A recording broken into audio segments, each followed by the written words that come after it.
week we're getting back to this funeral procession that Jesus came across. Last week, Jason gave us that awesome message about compassion and how Jesus cares about each and every one of us. And as I'm finishing up these verses in this section here, let's call it Luke 7:14 through 17, I'm looking at this and I'm like, it just doesn't seem like there's much here. But I know that every word in the Bible is very intentional and there for a reason. I actually started thinking about this and praying through it quite a bit, and you know what? It occurred to me that this is one of few people that Jesus did something for, healed them or whatever. I mean, in this case, rose them from the dead, and nobody really asked him to do it. Normally, people are coming and begging and saying, "Hey, Jesus, I need you to do this." And that made me think about in our own lives, how often we want Jesus to do stuff for us, but specific things that we're thinking of and that we want. But Jesus sees us, has that compassion, knows our needs, and is always working in our lives, even when we don't ask him to.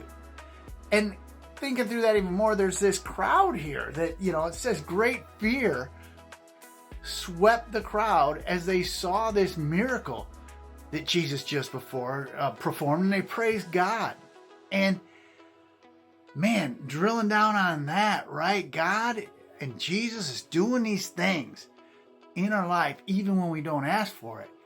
But we always think about our relationship with Jesus, right? And what he's doing for us, what we want him to do in our lives. But often he's doing things we don't even ask for, often for the benefit of others, that they might see his work in our life and they might believe or have more faith or trust in Jesus, that he is present and working in their lives. And I thought, this was a perfect situation representing that, where he just did something on his own accord so that people might see the power that he has and recognize him as God. And I think he's doing that in your life.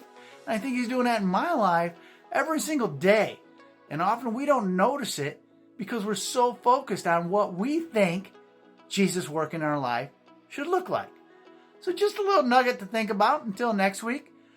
Just that God's always working in your life. He's always got that compassion and grace for you and for me, and we're thankful for that. So we'll catch you next time on Wednesday Wisdom.